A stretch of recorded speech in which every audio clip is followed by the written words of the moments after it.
How you doing, everyone? Welcome to 451, 4 leagues, 5 topics, 1 show. Marcus, let's go. Too slow. That was naughty.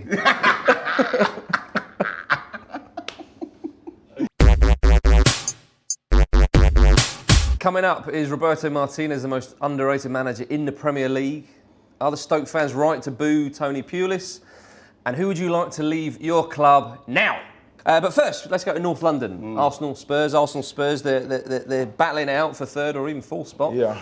Has Arsene Wenger turned it around, or will AVB pip him to the post? I don't know when people say Arsene Wenger's turning it around. This is not a good season for Arsenal. Let's face it, we're out of everything like a few months ago.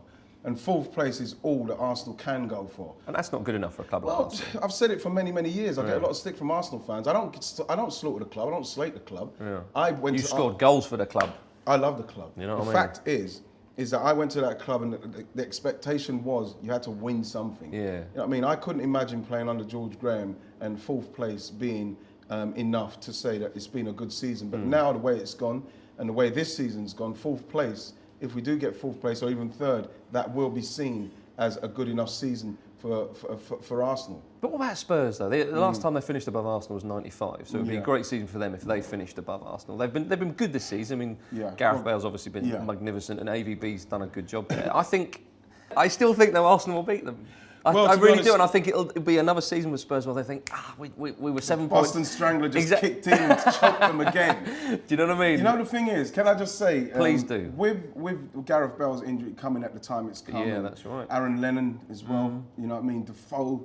You know, they've got injuries to their team, and I'd say Tottenham's first 11, what they can put out, their strongest 11 could be as good as anybody if you could keep them fit. It doesn't work like that. Everton have the same problem. That's it. If you could keep their first 11 fit, they'll be fine, but it doesn't work like that. And getting down into this stage of the season is where your squad is tested. Arsenal have been through that. They know what it takes to win games at this level. Spurs don't really know that, although they have finished. They did finish in it last season. Yeah. I don't think they had the pressure they've got this season. They do have the Europa League as well going on. So what? No one cares about that. No one.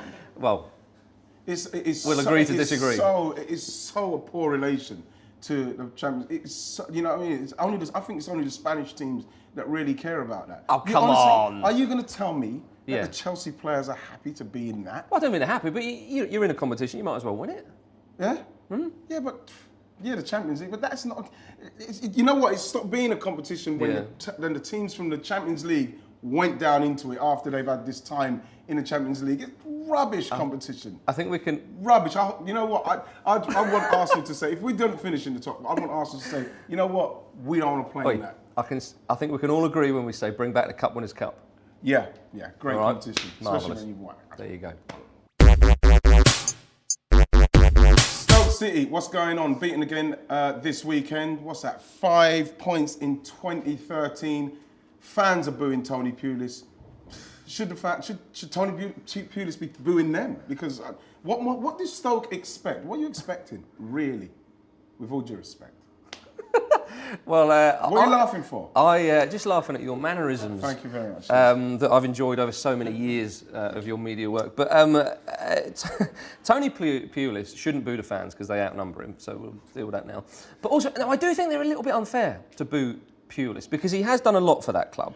Yeah. However, I can understand they're getting a little bit disgruntled because the type of football they play, much has been said about that. As soon as that starts to go wrong, if you're getting results, you can always say, it doesn't matter how we play, we're getting results. When it starts to go wrong, what have you got? You're watching stuff that's not particularly attractive, you're not getting the results, and you're doing the same old thing week in, week out, and fans are going to get a little bit unhappy with that. And Pulis looks as though it's that kind of Martin O'Neill. Looks as though he's lost a little bit of he's lost his light inside him, hasn't he? Exactly. Is it going out or is it flickering? Who knows, but it needs to be turned on quite spectacularly. What are you laughing at? They're laughing at the figurative nonsense that we're coming out with. No, Marcus, can I say, Please. With Tony Pulis, yeah, he's done brilliantly. He has. At the club, which FA is Cup final as well. Can I say as well with the Stoke fans, the Britannia doesn't seem to be somewhere what is as a fortress Remember a couple of years ago, it was really a hard place to go. And they were what was the that noisiest stat? fans in the league as well. Yes, I think we got that stat where they were the fantastic most support. interceptions, the most blocks, the most, but then their disciplinary record weren't good as well. No. They seem to have lost their intensity. Well, I'll tell you what was the confusing signing, what was Peter Crouch, because he's a big man and he's a good footballer. Yeah. So you're saying, well, he could be buying him for the big man side of him, but he could also be buying him to play the ball in and around Crouch. Because if you're going to look at Crouch, he's not a big bustling. No, he's somebody not. who's going to knock people out of the way with the balls up in the air. Yeah, he's somebody that if you play it into him, he can still link people in. And then, the signing of Michael Owen. You're not going to, at this stage of Michael Owen's career, you're not going to be having balls up in and around his neck and stuff, or balls over the top what he's going to run onto. You need to be playing it in the latter stages of the midfield. Someone like Charlie Adam, who can pick a pass, to slip him in. So then he can go in, little 5-yard darts to do his finishing. Now, you mentioned Everton, quality player. You know what I mean? Now, why aren't they playing the kind of football where you play into their feet, play into the midfield, keep the ball a bit? Those are the kind of things that I'm sure Stoke fans those are the questions I should say Stoke fans should ask. But if I was doing any kind of coaching, I would try and get those players to do that. Of course, but with regards to the question, I don't think Stoke fans should be booing. I think that they have a fantastic support and they need that support to drag them over the line. But come the summer, we'll see. Yes, we will. We will indeed. Right, it's that time of year where we start thinking about spring cleaning, out with the old and maybe in with the new, and football clubs are the same. We've been asking you on Twitter who you want out of your football clubs right now, whether it be players, managers, owners, whatever you think. So, we asked you on Twitter with the hashtag, as Matt from Ball Street itself would say, do one, son. Do one, yeah. Fuck off. There you go. Should we go with Grizzly? You vulgar. Yeah, sorry, go on. Thank you very much for that. Would you like to give me a compliment? Can I say just I can throw one in, Schillaci? Yeah. Can you just do one? Oh, for your own one? Yeah, please. Come on then. Just throw one in. Okay. Yeah. Anyway, at Grizzly Lawson, Sunderland says Larson likes to cry, wave his arms about rather than get stuck in. And I've got to say, I do agree with Grizzly Lawson there because I watched him the other day against Chelsea and he was poor. And he's one of those players that they're going to need. Yeah. Sessegnon, Johnson. So I can understand that. Okay, well, I'm a Big Wig Jacko, should I say. Big Wig Jacko. West Bromwich Albion, he'd like to see Odemwingie leave. Everything that is wrong with football. Well, ideally, you do not want to be turning up in someone's car park when the manager has not said, you know what, if you're going to come to London, this is where they give footballers a bad name. It's a journey, How many that. hotels could you go and park up in and say, right, I'm in the Landmark, give me a call if you need me. You go to the football club's car park? Hello, Peter. I think that's disgraceful. At Mr. Footaholic, he says he wants Stan Kroenke to do one, son. No love for the club, an asset stripper. Yeah. Does that mean he's... Anyway. Get out of here! There you go. Nice impression. I'd love him to get to go, to be honest. I'm not sure what he's doing. I'm not sure what any of these... he's got a good tash, though. Yeah, great tash. Yeah, so... What do you say? Yes, like I say, at Jack_Paulton, he says, Schillaci, one of Arsenal's worst signings. Yeah. Could throw Shamak in there as well. Smash Shamak attack. This is a Manchester City fan. He says, there's a ball boy halfway down the Colin Bell stand who is not pulling his weight. Other than that, I'm happy. It's all peace and harmony at Man City. I bet he must have worried himself when Hazard got down there. Yeah. You can't mess around down there. Just a word on that. It's funny how football fans can change because maybe 6 months ago, however long ago, it would have been Tevez and now it's a ball boy. Everything's fine. It's true. Forget about that. Move on. What's this son? Michael, at Michael Greco too. He would like to see Torres go. He says he's a liability and when he's bad, he's way below Premier League standard. Can I just say, like I said, I've done the Chelsea-Sunderland game the other day and Torres, the way he started the second half, maybe he's somebody that doesn't feel the pressure when he comes on, but he looked, for me, like he'd got a little bit of pace back or something. So yeah, it's the mask. Maybe the time for Torres is coming back. You know the Michael Greco too? You know it is Michael Greco. The Michael Greco? EastEnders guy. Gruff voice guy. My giddy aunt. That's the one. Poker playing guy. I didn't realise we were dealing with people like that. I didn't realise, but you know what I mean? Like, so we can put, that's what we're dealing with. So we can put it out there. Yeah. So what we'll do now is... And I thought you were the star. Well, I thought you were the star. Well, yeah.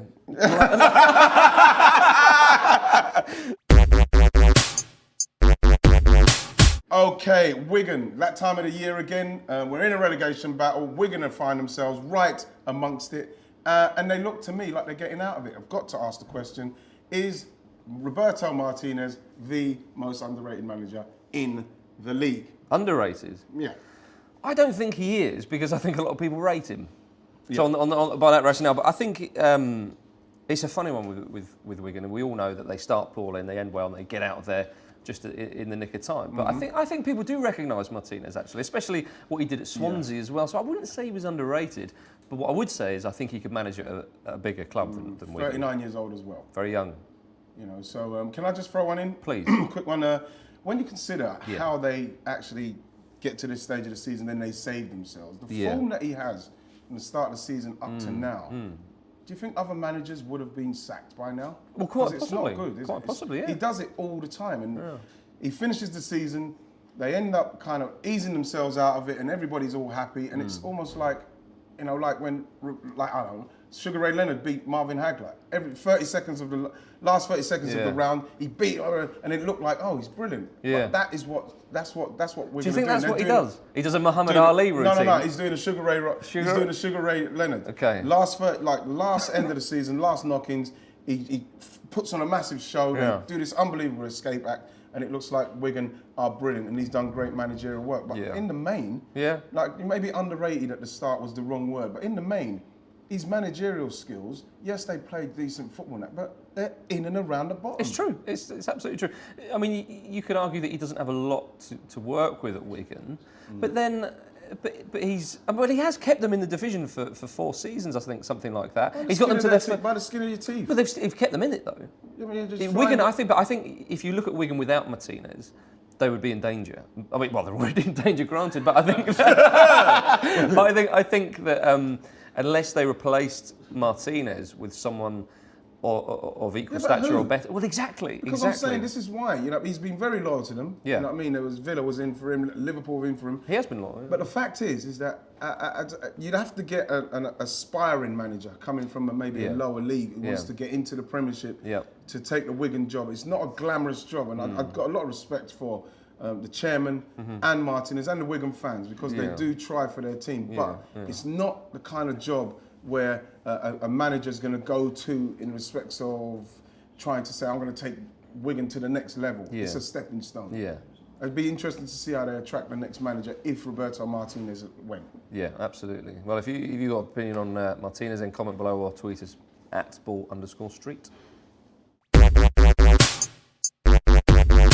Right, it's prediction time. Prediction time with Mr. Wright and me. Last time we said Arsenal would beat West Brom. You said 3-1, I said 2. Now they won 2-1. Right in the middle.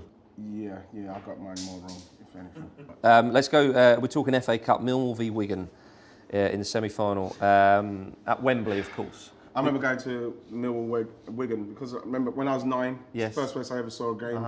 And that's my affinity of Millwall. Right. And I remember going to watch them when they lost in the, the auto windscreens. Oh, yeah, at Wembley. Wigan beat them in the last minute 1-0. I don't know, you'd have to say people fancy Wigan because of the way they play and the pitch is big, but I'm going to go with Millwall because they're going to have a lot of Millwallites there and it's going to be an unbelievable atmosphere, and I just would love Millwall to win. I'm going to go with Millwall. That's the heart. On penalties. That's the heart saying that, isn't it? That's the heart, yeah. Yeah. On penalties, I like the specific. You know, like Robin Van Persie's the little boy in him. That's my little boy in me. Is that right? Yeah. Oh, fair enough. My little boy's saying Millwall. I'm going Wigan because they're definitely better. Chelsea versus Manchester City. Wow. Now this is where you earn your money, or you bet your money, should I say? Can I say David Silva not playing? Chelsea looking very tired. Good. They do. But they're a good cup side. Yeah, but like they're tired. You know what? I'm going to go with Man City here. Oh yeah. I'm going for Chelsea because I think. Do we have to give scores? Do we have to give scores? Okay. Well, I'm going to go Millwall. I said Millwall on penalties. So I'm going to say I'm going to go Man City. 3-2.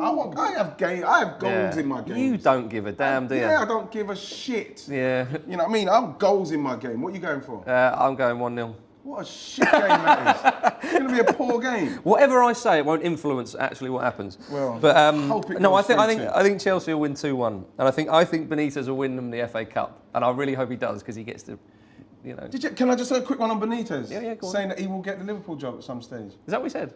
Someone wake him up. Wake up, Benitez. I know, you've had it, mate. You've done it. You've had your chance. Yeah, that wasn't a dream. You won the Champions League. Rodgers like that. What a disgusting thing to do, Rafa. One more prediction. Go on then. Sunderland v Newcastle. Oh. Hey. It's at you Sunderland. go first, so I can copy you. Yeah. Because I don't know myself. It's in the league. Newcastle on penalties. No, I think it'll be a draw. No. Someone's winning this one. I think it will be a draw. So so you're not going to copy me. That's good. And I think Sunderland will get a last-minute equaliser, and Di Canio will go absolutely. Can I be totally? They started well last mental week defensively, but the Sessegnon were brilliant for the first half. Adam Johnson needs to get going, and same as last week. And I put it on Twitter, saying that if he can get his offensive unit as drilled as his defensive unit, then they will do well. And people were saying, no shit, Sherlock. But the fact is that what I'm saying is they were ready to go, but the offensive players weren't ready to go. If he could get that, I think they'll win. But I'm going to go Newcastle to win. Yeah. 2-1. 2-1. Thank you very much. 2-1. Okay, there we are. That's the predictions round.